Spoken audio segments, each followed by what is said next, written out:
Bienvenido a Peregrinos Espirituales, déjate compenetrar con esta visión, de la beata Catalina Emmerich. Llegada de los apóstoles para la muerte de María Santísima. Cuando la Virgen María sintió acercarse su fin sobre la tierra, llamó en oración, según se lo había encargado Jesús, a los apóstoles junto a su lecho. Tenía ahora 63 años de edad. Cuando nació Jesús tenía solo 15 años. Antes de su ascensión, Jesús había enseñado a María, en la casa de Lázaro en Betania, cómo debía llamar a los apóstoles junto a sí y darles su última bendición que debía serles de gran provecho. Le encargó también diversos trabajos espirituales, cumplidos los cuales debían verse satisfechos sus vehementes deseos de reunirse con Jesús en el cielo.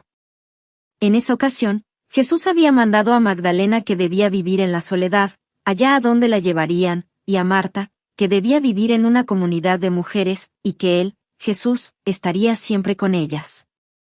Mediante la oración de María, los ángeles recibieron el encargo de avisar a los apóstoles dispersos, que se juntaran en Éfeso, junto a la Virgen María. He visto que los apóstoles tenían erigidas en todas partes, pequeñas iglesias provisorias, de maderas entrelazadas o chozas de barro blanqueadas, hechas en la forma como veo la casa de María y su oratorio, es decir, por detrás terminadas en triángulo. Tenían altares para los divinos oficios. Los largos viajes que hicieron no fueron sin especial ayuda de Dios. Aunque ellos no lo sabían explicar, yo veía que muchas veces hacían viajes imposibles sin ayuda sobrenatural. Los he visto muchas veces caminar entre multitud de paganos sin ser vistos por ellos. Los prodigios que he visto obrar en sus misiones, se me presentan algunos algo diferentes de lo que se sabe por los libros que los narran. Obraban en todas partes, según las necesidades de los diversos pueblos.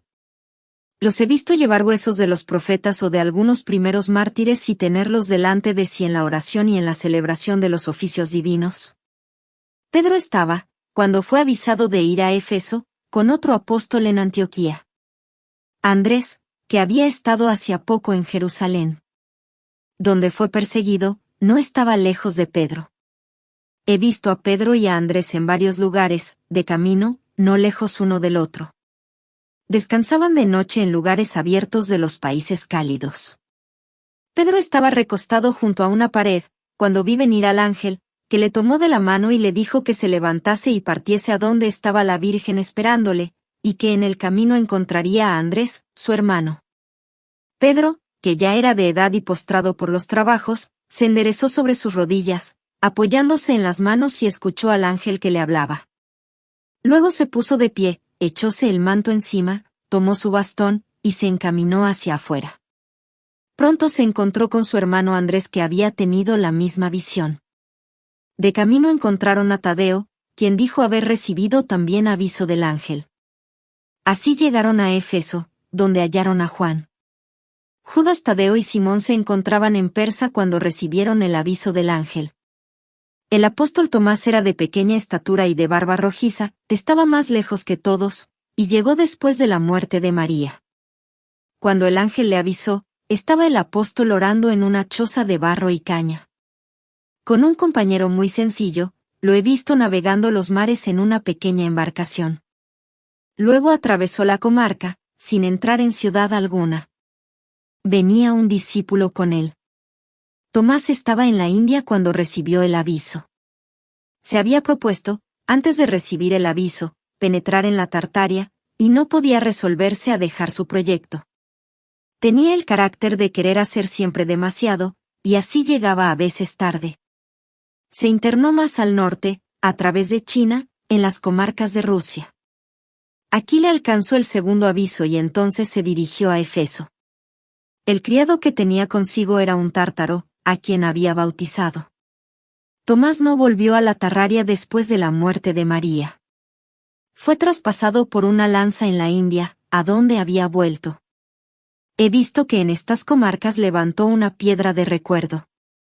Sobre ella había orado de rodillas, dejando la impresión encima.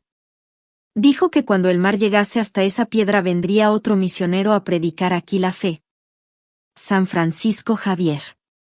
Juan había estado hacía poco en Jericó, pues iba con cierta frecuencia a Tierra Santa, aunque vivía de ordinario en Éfeso y en los alrededores. A Bartolomé lo he visto en Oriente, en el Asia. Era un hombre de bello aspecto y muy arriesgado. Su rostro era blanco, tenía la frente ancha, ojos grandes, cabellos negros y encrespados y barba partida en dos. Había convertido a un rey y a su familia cuando recibió el aviso. Cuando volvió a ese país, fue martirizado por un hermano del rey convertido. El apóstol Pablo no fue llamado, pues lo fueron solo aquellos que habían conocido o eran parientes de la Sagrada Familia. Pedro, Andrés y Juan fueron los primeros en llegar a la casa de la Virgen María, la cual, próxima ya a la muerte, estaba tendida en el lecho de su celda. He visto que la criada de María se afligía, en un rincón y aún delante de la casa se echaba de cara al suelo, orando con grande aflicción y tristeza con los brazos levantados. He visto acudir a 2 parientes próximos de María y a 5 discípulos. Todos parecían muy cansados. Tenían bastones de viaje. Estos discípulos llevaban debajo del manto con capucha, la vestidura blanca de sacerdotes, cerrada por delante con cuerdas de cuero, formando rodetes como botones. Las capas y estas vestiduras sacerdotales eran recogidas hacia arriba cuando estaban de viaje. Algunos traían bolsos colgados de la cintura, al encontrarse se abrazaron con mucho afecto. Algunos lloraban de alegría y de emoción al verse reunidos otra vez. Al entrar dejaban sus capas, bastones, bolsos y cinturones, sus largas vestiduras blancas les caían en pliegues hasta los pies. Ahora se ponen un cinturón ancho que tiene letras hebreas bordadas. Luego se acercaron con reverencia al lecho de María para saludarla. La Virgen pudo decir pocas palabras. No he visto a estos viajeros tomar otro alimento que un líquido que bebían en recipientes que llevaban consigo. No dormían en la casa, sino afuera, en tiendas que se improvisaban junto a las paredes exteriores de la misma casa, con telas, mimbres y maderas entrelazadas y cubiertas con esteras. He visto que los primeros en llegar arreglaron, en la parte anterior de la casa, un lugar para celebrar la misa y orar. Se preparó un altar con tela roja y encima otra blanca donde colocaron un crucifijo que parecía de madreperla. La cruz era como la de Malta. Esta cruz era como un relicario, pues se podía abrir y tenía 5 compartimentos en forma de la misma cruz. En uno, el del medio, estaba el Santísimo Sacramento. En los otros estaban dispuestos el crisma, el aceite, el algodón y la sal. Era de apenas un palmo de largo y lo llevaban los apóstoles en sus viajes colgado del cuello. Con este recipiente trajo Pedro la comunión a María, los demás apóstoles y discípulos se dispusieron en 2 hileras desde el altar hasta el lecho de la Virgen, y se inclinaron profundamente al paso del sacramento.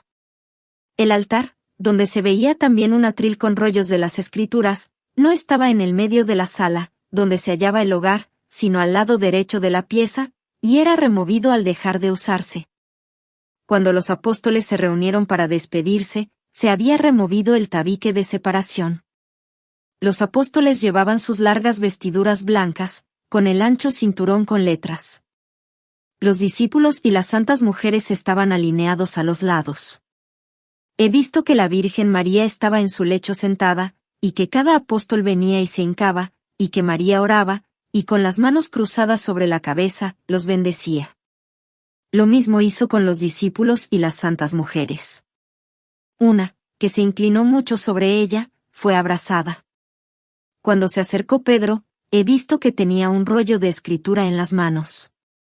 Habló la Virgen María a todos, en general, y esto lo hizo según lo que le había mandado Jesús en Betania. He visto también que dijo a Juan cómo debían hacer con su cuerpo, y que debía repartir los vestidos que quedaban a la criada, y a las otras mujeres que a veces venían a ayudarla. Sentado hacia el armario, he visto que la criada fue allá, abrió y volvió a cerrar.